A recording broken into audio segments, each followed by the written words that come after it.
नमस्कार है सभी को।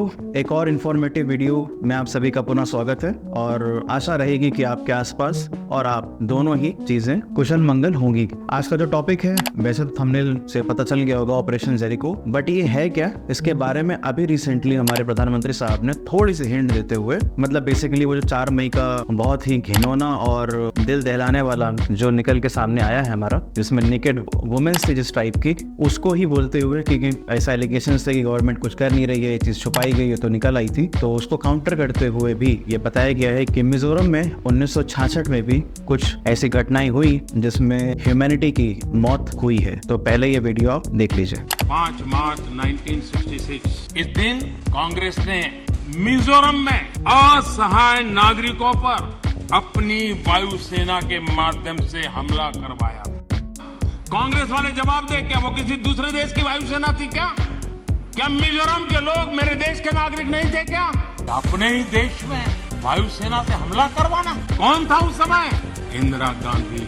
तो जैसा कि आपने सुन ही लिया, आज का वीडियो इसी के ही इर्द गिर्द घूमेगा। सच्चाई क्या है और फैक्ट क्या है, क्योंकि हम उसी पे डील करते हैं जो भी प्रधानमंत्री साहब ने आपके समक्ष रखा। शुरू करने से पहले आज का सवाल, इनमें से किस दिनांक को बालाजी राव फर्स्ट का जन्म दिवस मनाया जाता है? परंपरागत अनुसार उत्तर जो है आपको अंत में मिल जाएगा। तो सबसे प्रथम सवाल, मिजोरम में हो क्या रहा था उस समय? 1966 के पहले 2 महीनों में देखा जाता है कि सेपरेटिस्ट मूवमेंट चल रहा था, जिसको लीड कर रहे थे मिजो नेशनल फ्रंट वाले, जिसको आज उस एरिया को मिजोरम के नाम से हम और आप जानते हैं, या मिजो हिल्स भी कहते हैं। तो सेंटर की उस दौरान की गवर्नमेंट ने डिसाइड किया कि यार एक और स्टेशन बनाया जाए असम राइफल बटालियंस का हिल्स में। और मौजूदा स्थिति में देखा गया कि एक Assam rifle battalion plus BSF companies already present थी। एमएनएफ ने ये जैसे ही उनको न्यूज मिली होगी, उन्होंने ऑपरेशन जेरिको लॉन्च किया, जो ये कहता है या जो ये आपस में आश्वासन एक दूसरे को दिलाता है, to take control of Aizawl. Aizawl Mizoram का कैपिटल है। क्लॉज,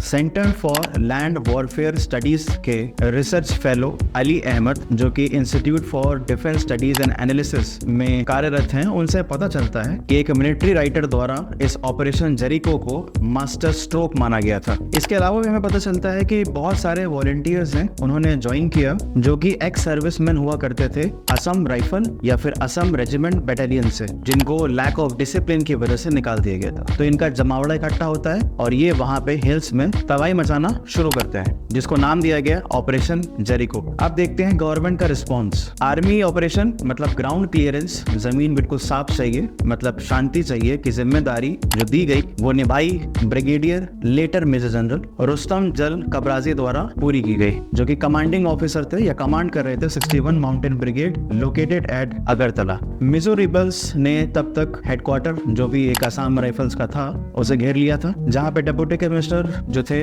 वो रेफ्यूजी बनाए गए और उनके बदले सारे प्रिजनर्स को जेल से रिहा करवाया गया। Wide spread looting of arms शुरू हुई और कैश फ्रॉम गवर्नमेंट ट्रेजरी। बहुत नॉर्मल सी बात है, हम हमेशा देखते हैं और ये अनंत काल से चला आ रहा है। जब भी कोई ना कोई एजिटेशन प्रोटेस्ट जो वायलेंटली होता है, वहां पे 2 चीजें चाहिए होती हैं, और वो आप किससे लोगे? ऑब्वियस सी बात है, जहाँ पे गवर्नमेंट चीजों को रखती है। फ्रांस में भी ऐसा ही हुआ था, जो हम फ्रेंच रेवोल्यूशन के नाम से जानते हैं। बेस्टाइल का किला तोड़ा गया क्योंकि आर्म्स रखे थे वहां पे। सेम गोज विद 1857 ऑल्सो, उसमें भी जो भी सिपाहीज थे उन्होंने उन जगहों पे अटैक किया जहां पे आर्म्स रखे हुए थे। ये बहुत आम सी बात है कि हमें लड़ने के लिए हथियारों की जरूरत पड़ती है। तो जब भी ऐसा कहीं पे देखने को मिलता है तो हम ये चीजें सुनते और पढ़ते हैं। इस मिशन के दौरान असम राइफल्स को हेलीकॉप्टर्स देना या पहुंचाना या मुहैया कराने की बात कही गई, बट उनको शॉर्ट करके, उनको खराब करके, उनको डैमेज कर दिया गया मिजो रिबल्स के द्वारा। बहुत ही स्टिफ रेजिस्टेंस के बाद ग्राउंड पर भी ब्रिगेडियर कबराजी साहब बहुत ही वेलर के साथ लड़े। लास्ट, इंडियन एयरफोर्स, जिसका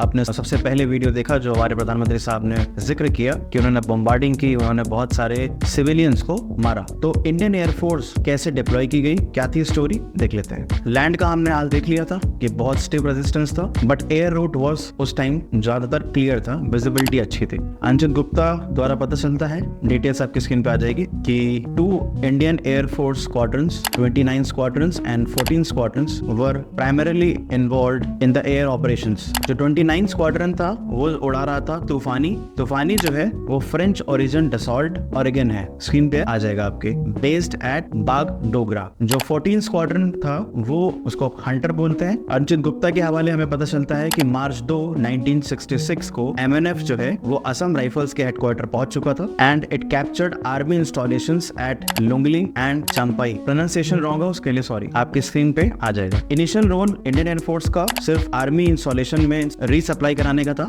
जिसके लिए डाकोटस और कैरेबू ट्रांसपोर्ट एयरक्राफ्ट गुवाहाटी और जोरहाट से निकले थे। फिर हमें पता चलता है कि जंगलों को जलाने की भी कोशिशें रेबल्स द्वारा की गई थी ताकि टारगेट मिस हो जाए, पता न चले कि इंटरनल हो क्या रहा है, कौन क्या मूवमेंट कर रहा है एयर फोर्सेस को। तो एयर फोर्सेस को भी थोड़ी दिक्कतें आई, बट उन्होंने ये जो उनको टास्क दिया गया था वो मुकम्मल निभाया। ये थी बेसिक सी स्टोरी जो हमारे प्रधानमंत्री साहब के अकॉर्डिंग इनह्यूमन था, इनह्यूमन प्रैक्टिसेस थी जो कि नहीं करनी चाहिए थी। इसके अलावा भी बहुत सारी चीजें थी जिससे गवर्नमेंट मसले को हल कर सकती थी डायलॉग के द्वारा, डिबेट के द्वारा, जो इसके हमेशा ही उम्मीद की जा सकती है और रहती भी है डेमोक्रेटिक वर्ल्ड में। बाकी ये टास्क इनह्यूमन था या नहीं ये हम आपके हवाले छोड़ते हैं। ये थी information about mission Jericho Mizoram, बहुत ब्रीफ में रखा था ताकि आपको थोड़ी सी जानकारी जरूर हो कि क्या चला लोकसभा में जब मोदी साहब कुछ कह रहे थे मिजोरम के लिए। तो ये वो थी घटना। अब आज के प्रश्न का उत्तर, जवाब है सी 18 अगस्त, और ये वही बालाजी राव फर्स्ट है जिनको लेकर मूवी बनी थी पद्मावत, और शायद ही कोई